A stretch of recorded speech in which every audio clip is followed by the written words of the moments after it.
What's going on, guys? It is Bucky and welcome to your 20-second C++ tutorial. And in this tutorial I'm going to be talking to you guys about a different kind of loop than the while loop. This is called the for loop. Now if you guys remember, a while loop was basically something that took a bit of code and ran it over and over and over again.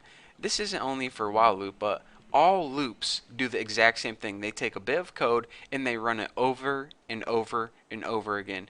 The only difference is different loops, you have to set them up in different kinds of ways. So anyways, I already told you guys how to build a while loop. Simple enough. So now let's go ahead and take a look at the syntax for a for loop. And the first thing you need is the word for. Now after this you add parentheses.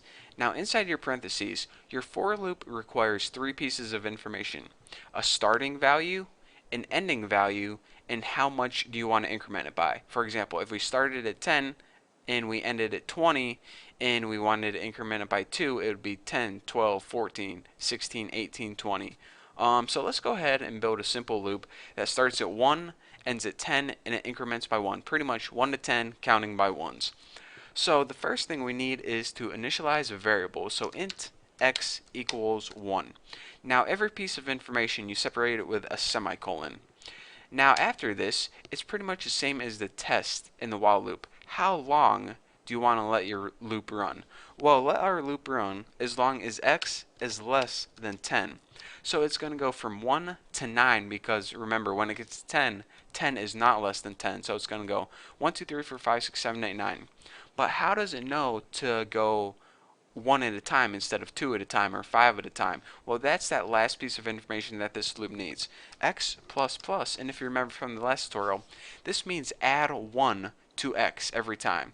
You can also do x plus equals 1, but x plus plus is a lot easier. It saves you one character and, only two different characters. But anyways, I'm rambling. Enough of me talking. So basically, the syntax for a for loop is this: initialize a variable with a starting value, give it an ending value, and say how much you want to increment it by each time. So now we would just do something like this: cout, print out x on the screen, and print it out on a new line every time. So let's go ahead and build and run this and see what we get. 1, 2, 3, 4, 5, 6, 7, 8, 9. So we started at 1 and we ran the loop the whole time as long as x was less than 10. So that's why 10 isn't printed out, because 10 is not less than 10, but all these values are. And since we wrote x plus plus, it went by 1 each time. 1, 2, 3, 4, 5, kept adding 1 until we got to 9. So now let me go ahead and show you a different, we'll just add some different values so you guys can clearly see. Instead of 1, let's start at 5. By the way, 0 and 1 are going to be your most basic starting points, but you can use anything you want, but people typically stick with 0 or 1. Let's go all the way to 50, and let's go ahead and increment it by 5 by writing x plus equals 5, which means add 5 to x each time and assign that to the new value. So now if you go ahead and build and run this, we go ahead and we have 5 all the way to 45 by 5s, and we start at 5 right here. Well, all the way till we were less than 50, and that's why it doesn't print out 50, because 50 is not less than 50, it's equal to 50, but 45 and all these values are less than 50, and we told it to add 5 to x each time. Simple enough. So basically, starting point, ending point, how much you want it to change each time. So now those are, the basic Bucky terms, but if you're taking a test, I want to give you guys the technical terms. This is called initialization, where you start off a variable.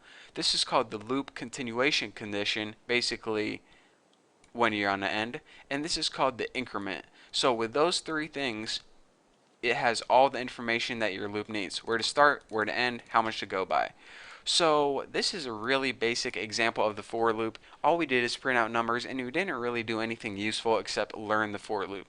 So in the next tutorial, I'm going to be showing you guys an example of why the for loop, it's basically this. I'm going to show you guys the for loop in a cool program, and I'm going to show you guys how it's going to be used to do stuff like calculate how much money you can make in the stock market. So if you don't know what I'm talking about yet, just check out my next tutorial, because it's going to be awesome, and we're going to be building a super cool program. So thank you guys for watching. Don't forget to subscribe, and I'll see you guys next video.